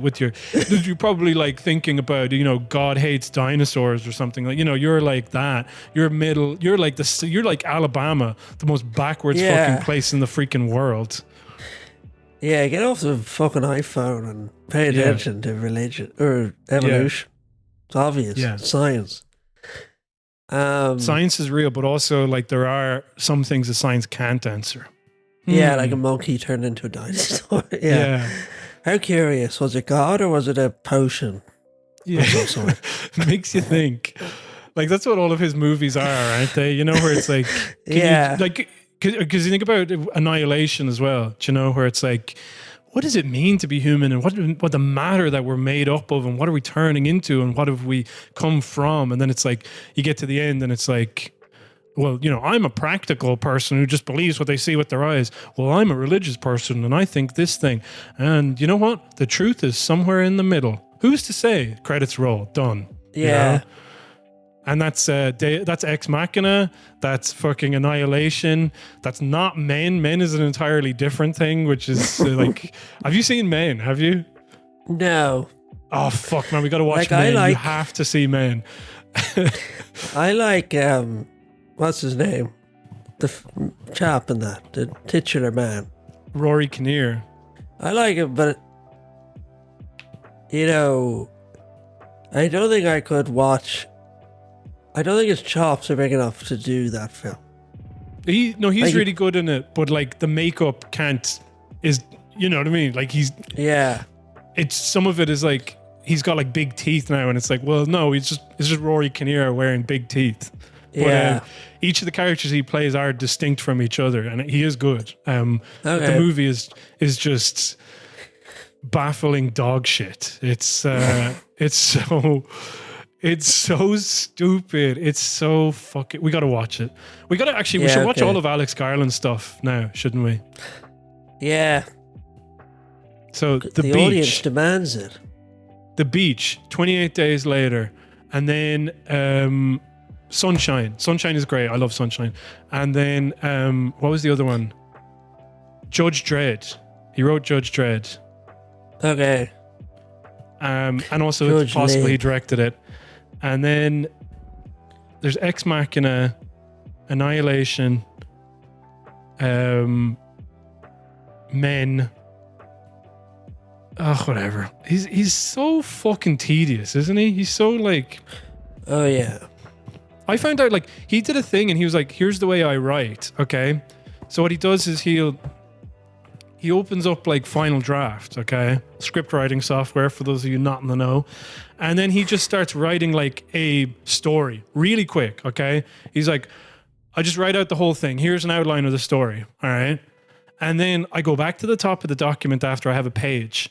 And then I'll just start inputting locations and writing until I finish that paragraph of what happened in the outline. Then I delete the outline and I just keep going, you know? Right, yeah. And then I have a script. And then when you apply that method to all of his movies, it makes so much sense. You know, where it's like, there's like, the movie will start, a bunch of stuff happens, and then it's just over, you know? Yeah. Like that's all of the movies. All of the movies are like, there's nothing really satisfying about any of the movies that he writes. They really do feel like first draft sort of things, you know? I got to keep it raw. I got to just have this urgency. So it means that the same stuff sort of happens again and again, or like the same flow. So eventually, the script is getting longer and the story beats list, which is only a page, is getting shorter. Mm-hmm. Eventually I delete the last line, and at that point I've got a full script, and that's it. So that's a first draft, and it will be crap. But that's okay, because I know that there's a couple of things I get from that. One is you've got something to work with, and it's getting to that point that's often the hardest bit. And also I've done as much as I can to leapfrog the sort of treatment type stage, which and the meetings type stage, because all of this relies on it being a spec script. And the problem with treatments and the problem with meetings is other people will want to have a say, and also you can convince people of stuff in a meeting by being persuasive, and you can persuade people on a treatment by what you miss out, that something works. You can trick them, and you can also trick yourself. What the hell are you talking about? So the rhythms of each of these films is the same. and they're dealing with like similar topics, and then they also have that similar sort of barrier of like he almost doesn't want to get to the bottom of it in a sufficient way because he's like, I don't want answers, I like the ambiguity, you know. So he's not really having a conversation, he's just presenting this kind of like a thought, like if you were high, like what if there was a zombie movie in England, what if you know, they were going to the sun to reignite it. Actually, I shouldn't. No shade to sunshine. I love sunshine. But like, you know, what if AI? What if you could program your girlfriend? You know, what if the United States had a civil war? What, you know, like this sort of like thing where it's like you're not really engaging with it. You're just kind of presenting a what if, and then we kind of live in that what if for an hour or two, and then you sort of shrug off into the sunset. Yeah. What if Donald Trump was in the White House? Yeah. But also, what if Donald Trump was Joe Biden? Like, do you remember he tried to keep the President Ron Swanson sort of ambiguous in Civil War? Yeah. You never figure out what party he's from. And then the people, it's California and Texas who have united against the rest of the United States. And then it's like, I'm just trying to talk about how society has gotten really polarized. You know, the left and the right, who can tell the difference anymore? Okay? Yeah. The thing is just like, nobody's prepared to like sit down and listen it out, do the hard work of centrism. Everybody's just sniping at each other, and this is what it's kind of like, isn't it? Okay, all right, well, like, what's your thesis, I guess? Look, it's just, can we just get over our ideologies? Ideologies are a dangerous thing. Okay. So that's what you're saying in this movie. No, what I'm saying in this movie is that journalists are cool. You're kind of like, you know what I mean? Like, those are all of his films are just this grab bag of like mush of just, it's so unsatisfying. But I do think that Danny Boyle is able to give texture to his mush. So anytime they collaborate, those are my favorite Alex Garland things. So this is definitely my favorite Alex Garland thing since Sunshine. So anyway, my 2 cents on it. Don't walk, run. And I'm not talking about The Infected. Yeah. Do that monkey run. Don't stagger, run like The Infected to your local multiplex. Okay. If you're someone like me who worries about our democracy falling apart, boy, do I have the film for you. Civil War is a vivid depiction of what it might look like for America to dissolve into armed, warring factions, and what it would look like for journalists to try to cover that story for the rest of the world. It's #1 at the box office, the biggest hit yet from our friends at A24, and we are lucky to have with us today the man who wrote and directed the film, Alex Garland. Alex, welcome to Pod Save America. Thank you very much. Was it pure storytelling decisions, or were there some larger political landmines you were trying to avoid? No, there were political points I was trying to make, and I've broadly been making the points while we've been talking, which is a kind of reaching out on what do we agree on approach, I suppose.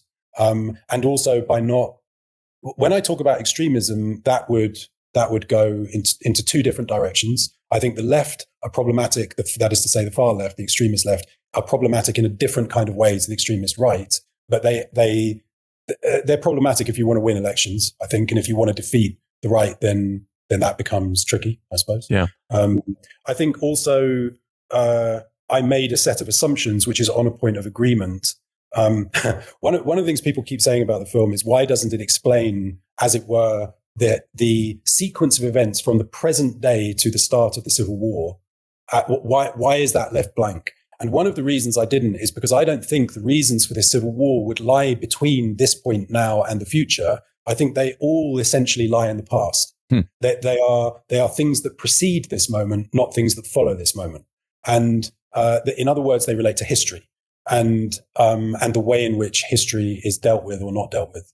And I think that one of the political sort of, I suppose it's an oblique political statement, was leaving that question deliberately in the mind of the viewer, to contemplate that and come to some kind of conscious or by the way, unconscious conclusion. What the hell are you talking about? Let's get into the fucking news now. So what's happened? Anything good? No? All bad? You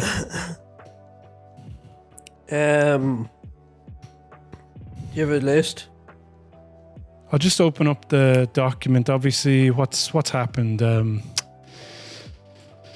Stuff with Iran. Marge Simpson dies. Marge Simpson has died. Stop the presses. Marge Simpson has died. Oh, the Americans. Yeah, I mean, your man Zohran Mamdani has won the Democratic nomination for the New York mayor Yeah. thing. Yeah. So is he a socialist or a social democrat? I think he's kind of like a Bernie-crat, so like a social democrat sort of thing, you know. But did you see the interview with him on Colbert? No. So Colbert is like, oh, I'm going to have to talk to the elephant in the room. There's a lot of Jewish people who would be kind of afraid that you would basically get into office. You know, how do you address their concerns? Just because he's even slightly critical of Israel, do you know? Yeah. They ask him, do you think Israel has a right to exist? And he's like, yes, I do, as long as they prescribe to international law. And then they go, I'm just going to push back on you there. It sounds like you hate Israel. And you're like, can we not even say that? Can you not even say, is that not the most reasonable? Because if you ask me, does Israel have a right to exist? I'd be like, no. You know? Yeah. And then not only, you could even say, first of all, I don't think it has a right to exist, and I think it should be actively destroyed. I do think that, personally, okay? It should be nuked. It should be nuked. In a way that contains the blast to just Israel and doesn't affect any of the surrounding areas. And also in a way where the nuke somehow jumps into parts of the West Bank and just kills like specific people. Who was it that said that they designed COVID so that it didn't affect Jews? Was that RFK? Yeah. They should make a reverse COVID. Yeah. For Zionists. So only not for all. Not for... Uh-oh. Actually not for all Jews. Yeah, yeah.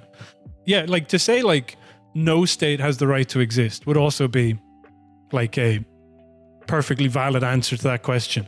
Like, why would you... Well, there was someone who made a good point. What is her name? She's really good. She's a really good Italian. Francesca Albanese. Yeah, and she was like, the right to exist isn't a thing. Yeah.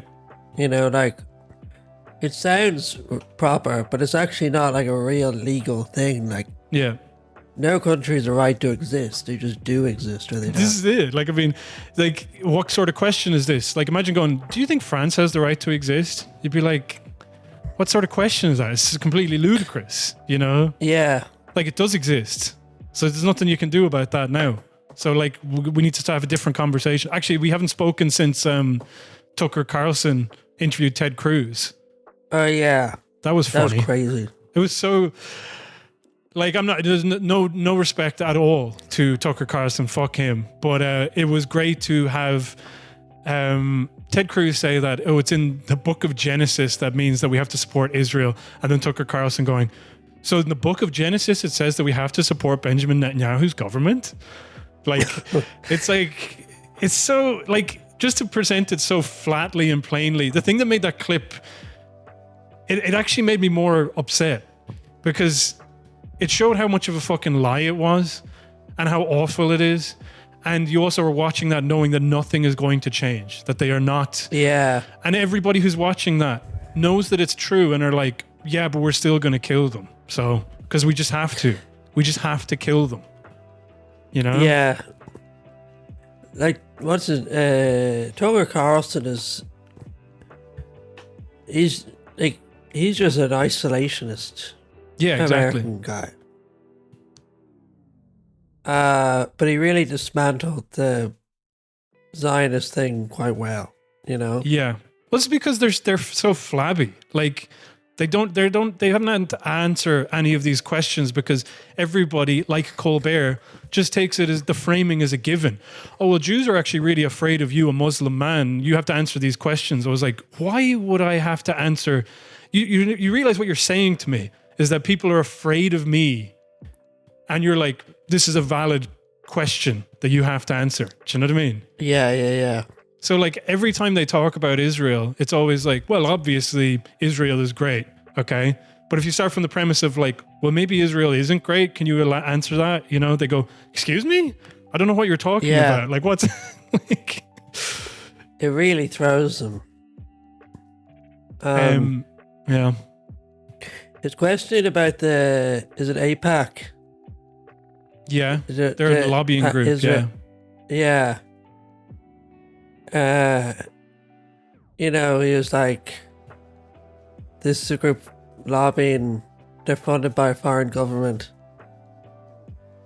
It's like, is that not concerning? Dick was kept being like, well, they're not foreign. Some of them are American. Yeah. He's like, okay, well, it's not true to say that they're not lobbying on behalf of Israel. Like, yeah. He was interviewed in a way that you would just love to see other people interview. You know what I mean? Yeah. Like, there are bits where, like, they were arguing over, like, was APAC a foreign lobbying group or not? And then there was a moment where Ted Cruz was just like, right, but they are. You can say that they're not, but it's true to say that they are. Yeah. And then they just moved on. You know? He just didn't concede the point. He just cut through the bullshit. Yeah. You know? It was great to see. Yeah. But then I think he could only get away with it because he's such a popular conservative guy. Yeah. You know? And the I think only Ted Cruz would have just walked out if it was like a leftist or something, obviously. Yeah. He never would have got on. Yeah. Yeah, no, absolutely. Ted Cruz would, like, he was primed for an ambush. Tucker Carlson suddenly, you know, to his credit, he clearly doesn't care about the Gazans at all. You know, so he's coming at it entirely from a position of, actually, I don't want these people dragging me into a war with Iran because that's money spent over there that's not being spent here. You know, with the native white population in America. You know, like it was sort of like, it just, anything that is against a war in Iran, regardless of whether it's racist or not, is good to me, you know? Like, oh yeah, 100%. It was really nice to see. I read Gavan Reilly's book. I finished it. Oh, you finished it? Okay, brilliant. This is good stuff. Now this is content. Now we're podcasting. Behind the scenes at Leinster House. He only quotes The West Wing once in the whole book. That's some restraint. Yeah. So for those of you who don't know, Gavan Reilly he's like Ireland's answer to ChatGPT. Like he's just a machine for politics. Just a kind of received wisdom of politics, and like no ideology is allowed to enter this. Yeah. But the level of detail as well. Right. Is wild. But he has no opinions. Like, this is sort of like, the book is basically him going, it might as well be about a football team. It's sort of like, if I was running the club, this is what I'd do. Yeah. So he's interviewing everybody, and he's just like, this is effective and this isn't. But it doesn't really matter for what, if you get me. So like, there's a bit where he's seems to sort of like Sinn Féin's how tightly they control the party, you know? He's sort of like, it works well. That's funny. You know what I mean? Why would you imagine if I was like talking about Doctor Who and was like, well, if they got a big streamer on board, they could be able to get new stars, and then the show could, you know, reach more viewers of an American audience. And it's just like, I don't enjoy Doctor Who. Do you know what I mean? Yeah, that's what it's like. It's so peculiar to be taught. Like, how can you engage with that material if you have absolutely no interest in the outcomes, you know? Yeah. Well, there's two things I know he cares about. One is children disability stuff, things to do with autism. Yeah. He goes on about that a lot because I think his kids got autism. And then he also sometimes will be like, you know, part of the brigade of people who go, what about the people who are doing everything right and still can't afford a house? That's a big one. Yeah. Which is a real, like, if you ask ChatGPT to come up with an opinion, Yeah. They come out with that. They'd be like, oh, it's not right that people can do everything right and They can't have a it house. doesn't work out. And it's like, Yeah. what that does is it obviously leaves the status quo completely unchallenged. It's not how do we, it's like, well, there's the system. You go in, you get your mortgage, you get your house. And what we need to do is we need to make mortgages like cheap, you know, more affordable, or we need to build more houses so that you can, instead of going like, is there something else that we can do? Is there anything else that we can do besides being trapped in this kind of quagmire where, like, you know, yeah, whatever. I was just thinking about that recently with what was it that came up? There was some item in the news that I saw, but it prompted me to think about how the two things that these people say back to back, and yet nobody ever points out the contradiction. This isn't Gavan Reilly. These are like the Gavan Reillys of the world will be like, we need to get more houses because that's the solution. More people, more houses, done. How do we do that? You know, cut down the red tape, you know. And then they go, we'll go to the expert. And then the expert says to them, and the expert, by the way, works on behalf of, you know, the ice cream man whose solution is ice cream for every problem. Yeah. You know? It turns out that the one thing that we need to do with housing is we need to give me more money. Okay. That's actually how this will get better. Okay. So what they do is they go, we need to get more houses being built. So the private sector has to build the houses because they have the capacity. Okay. So we need foreign capital to come in and to invest in the housing in Ireland. Yeah. How do we get them to do that? We get them to do that by making sure that they make the most money possible off of their investment. Okay. And then by them making the most money possible, rents will go down because supply will increase. And I was like, but you just said that they need to make the most money possible. So how can those two things be true? Like, they can't be true. And then they go, I'm talking about something else now. Yeah, they don't respond because no one ever asks them that question. Well, that's true. You know? Yeah. So I'll give you the brief run through from memory, right? So he starts off and he's talking about, like, how do people get into politics? Yeah, how do people get elected? And he's talking about like party nominations for different things, you know, for like being a councillor, for being on the ticket for an election, you know. And he's talking about like all this backstabbing and people like setting up games, and even says like, if you don't have everything on board, like if you walk into the local party election and you don't know whether you're going to win, you've lost. Because Fine Gael or whoever will have managed it so well that the party essentially gets to choose who wins the local nomination. Right. Not the local election, the nomination. He doesn't seem to have a problem with that. No. You know, he's just like, that's just how it is. That's just politics, baby. It's the backstabbing that takes place in Leinster House. I'm sitting here calling balls and strikes, as my good friends the Americans would say. Yeah. And then he has a chapter about lobbyists, and he's just like, it's all part of that beautiful game. You know, it's all like that. The one thing he's critical of is the whip system. Yeah. He really doesn't seem to like that. He's like, the whip system is way too strict in Irish politics. Okay.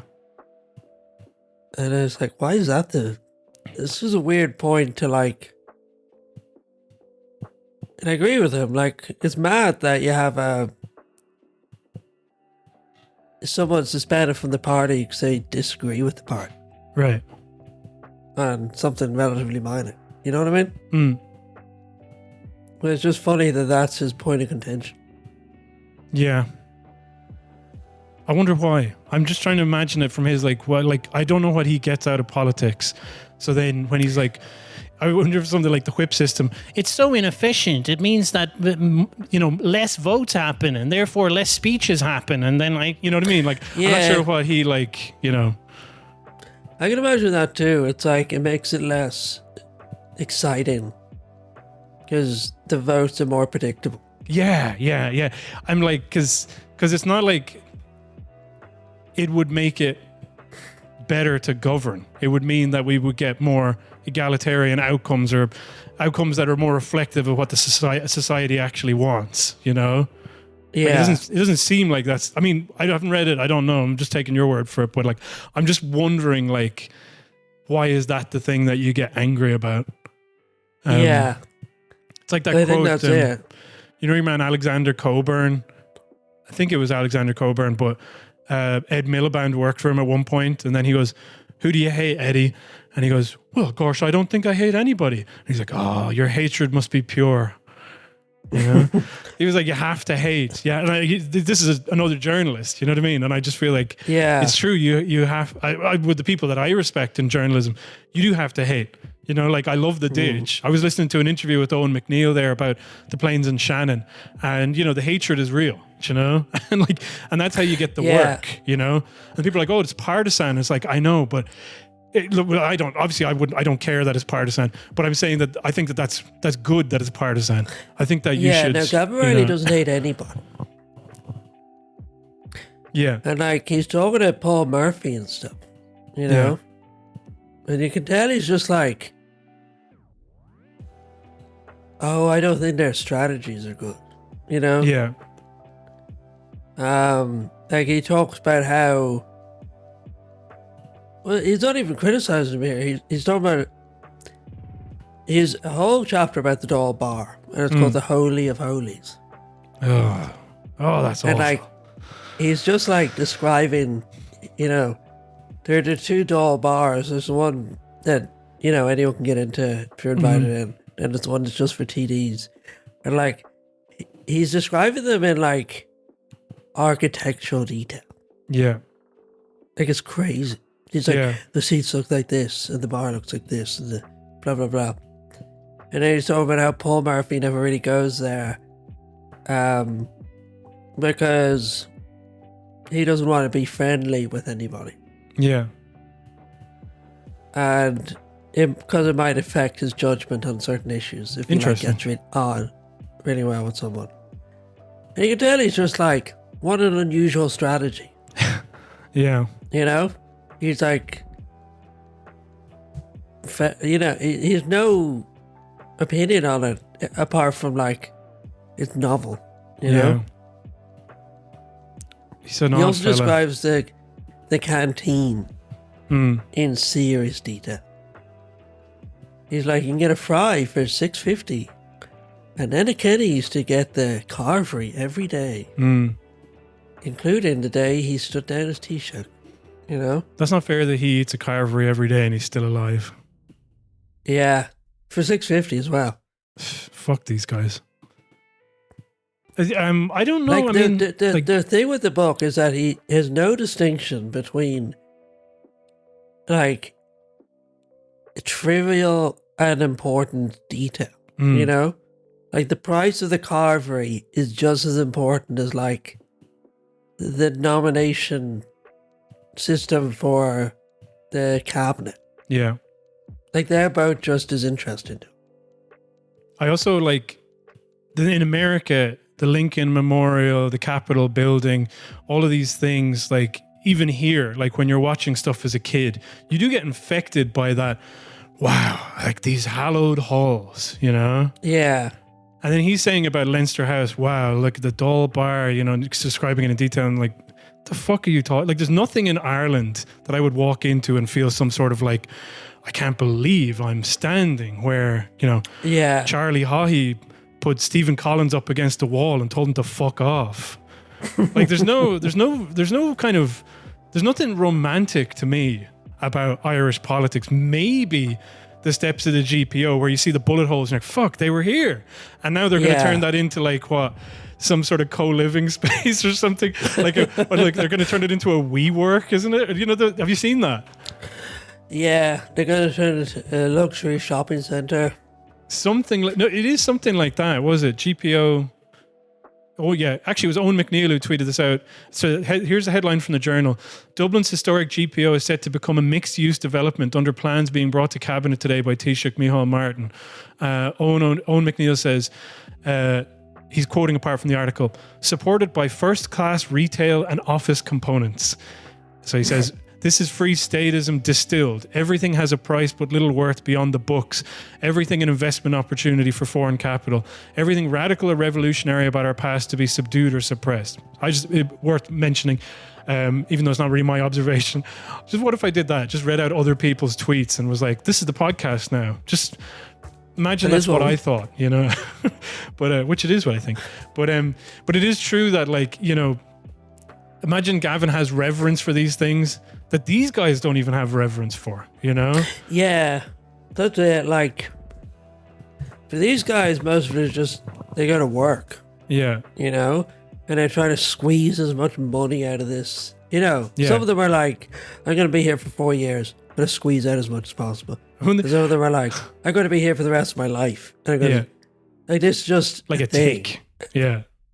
And Gavan Reilly is like he's like the West Wing. Yeah. Well, he wants it to be. I'd say he freaks him out, you know, because they're like, he like is obsessed with the Taoiseach's pens and stuff. Yeah. You know what I mean? Like, he gives way too much of a fuck about stuff that they don't care about. Yeah. I wonder if it's sort of cope. It's like, God, I wish I was born in America so I could be at Capitol Hill instead of here. But this is just as nice. The Dáil bar has a majestic oak wood countertop. The stools sat on by Albert Wren, just listing off, I don't know, fucking, just Don O'Malley. Roderick Nicolini and the First Minister in Cabinet from Donegal. Yeah. I'm trying to imagine, I'm pretty confident I will not be able to find this clip, but I really want to put in the bit of Des O'Malley saying when he had diarrhea. I was watching like some documentary about Charlie Haughey, and then for some reason he's talking about like something happened with Charlie Haughey, and Don O'Malley was being interviewed on TV, and so years later he was recounting it. He's like, and I had diarrhea, and I was like, why are you saying this on the record? Yeah, there's the toilet. Don O'Malley had diarrhea. Whoa. I was in bed, not asleep, but sick with diarrhea because I got Spanish tummy. I'm thinking about the Healy Rays as well, where it's like these disgusting hogs who, like, Danny's sitting down in one of those famous booths that might have been sat in by, I don't know, fucking Michael Collins or whatever. And then he sits up and he's just left this grease stain just down the whole thing. Yeah. Like leather is stuck to his back. He just ripped it off. It's a section about the Shannon. Yeah. And that is the bit where his reverence really wanes. You know what I mean? Yeah. It's like, even for him, the Shannon is not good. Like, there was something there during the week where stuff's kicking off with Iran and yeah. I've never seen Trump so genuinely angry. Yeah, that was funny. Where he was like, fuck these guys. You know what? We basically have two countries that have been fighting so long and so hard that they don't know what the fuck they're doing. Do you understand that? It was so real, because he was like, what was it he said? He's like, you got two countries who've been fighting for so long that they don't know what the fuck they're doing anymore. Yeah. Like, it was just so, he was really fed up. He's just like, oh, well, Netanyahu, some national security guy is going, well, you see, Netanyahu did this because in this region and these people, and he's like, what the fuck are you talking about? Shut up, okay? Yeah. Stop fucking talking to me about that foreign place with their weird scribbledy language, okay? I don't want to fucking deal with this. And you're telling me that I have to do this, you know? Like, he really resents having to put up with Netanyahu's bullshit. Some of the tweets he put out were so funny. Like, he was like, neither one is going to bomb the other anymore.